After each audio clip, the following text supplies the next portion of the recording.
How's the hair though? Because that's what's really important here. Because that's what we're filming about. Okay. Feel good. Hi everyone. Thanks so much for joining me today and welcome back to my YouTube channel. Today I am filming a quick intro for you guys to share with you a little bit of a review slash how-to on hair extensions. So I didn't actually film a whole lot of videos while all of the hair extensions were in my hair because it was holiday time and life gets crazy, and I don't know how some other YouTubers do it, but I could not bring myself to film around the holidays. Plus I was working on my website, so I was just too busy. Having said that, I had pretty much a full head of tape-in extensions in over the holidays, and originally they were 18 inches long, which was a little bit too long for me, so I think I trimmed them up so that they were more like 16 inches long and they were like down to here. And I had a lot of fun with it, but in the end it ended up being a little bit too much hair for me to have in all at once. So I ended up taking some of it out, but I really liked the hair, and I wanted to do a review because they didn't have really great reviews on their Amazon page. And I'll explain that in a minute. So the company is called Melody Locks, and I got the Remy tape-in hair extensions, and I'll put a little spelling down below for you guys so that you can see what it is. But when I read their reviews, I knew myself that I could put them in okay, and I knew myself that I could trim them okay, so I wasn't super worried about everything that I read when I was looking for extensions as far as like application was concerned. What I was looking for was quality of the hair because I wanted it to last a long time, and these guys got a really good review on the quality of their hair. But a couple people said that the tape didn't last very long, and that they felt like even after just one shampoo they lost a hair extension. To me, that was not necessarily a concern because I knew that I could just put more tape on the hair extension and put it back in because I've done it before, and I used to be a hairdresser, so I knew that I could do my own hair. So I wasn't so much concerned about the tape. I ended up getting some tape from Sally's. They're, Satin Strands, I think, is their brand. So I got their tape and just had it on hand for like if a hair extension fell out. And I was really impressed. I was really happy with it. It was comfortable to wear. It washed and styled easily for me. Like basically all I would do was shampoo and condition and air dry for a little bit, and then like blast my hair dry really super fast, and then braid either 2 braids or like 3 braids and sleep in it. And then the next day I would take the braids out and I just had this fun wavy hair. So I was really happy with them, and I thought that they did a good job. What I have in right now is just a couple of extensions to add a little bit of thickness back to my hair because my hair is deceiving. It looks thicker than it really is. It's naturally curly and it just has a lot of volume, but when I go to do things like updos or braid my hair, sometimes I wish there was a little bit more, but I wasn't necessarily looking to have really long hair this time. So this time I just put in a few extensions to add some thickness, and then I trimmed them down to the length that my natural hair is right now. So at the end of this little intro, you guys will see me actually applying a couple of the extensions, and I don't actually get to style it in the video because we were running out of time, but I wanted to show you guys that this is what it looks like when it's all styled and when it's all done.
I will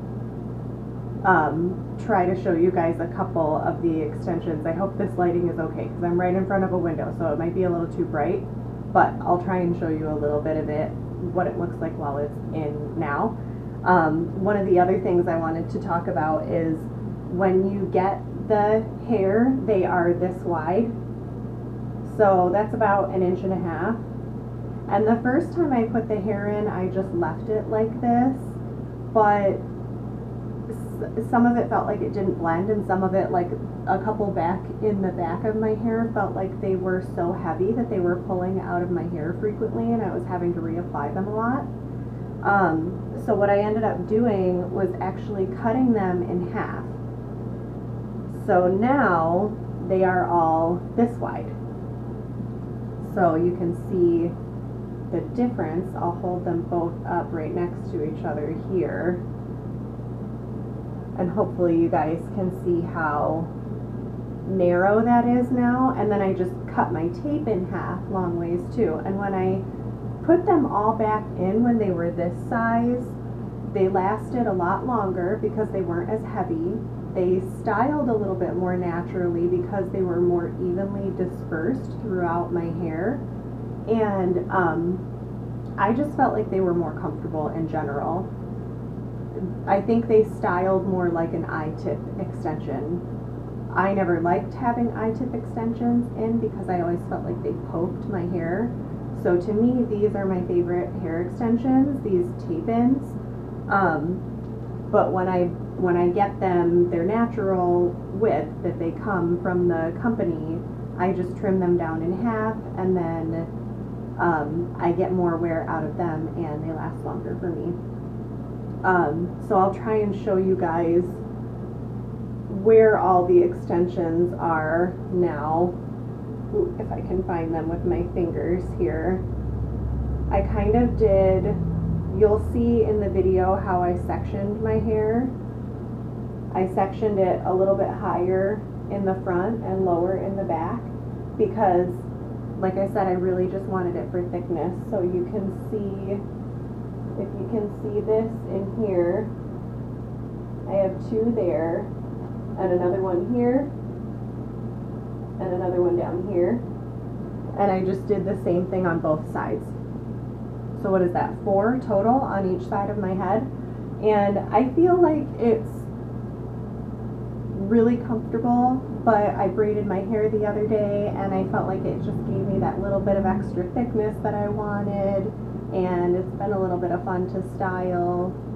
Yeah, so having said that, I had a lot of fun with the extensions and I thought the brand was really good and they were really comfortable, but now I just wanted them for thickness. So I hope you guys like this video. I hope you guys enjoy watching how I put a couple of them in, and maybe if you want to try some extensions, this answers some questions that you might have about having tape-in extensions, or if you were looking into the Melody Locks brand. Hopefully this helps you guys hear from somebody who had a good experience with them as opposed to some of the people who said that the tape just wasn't strong enough. And if you guys like this video, please give it a thumbs up.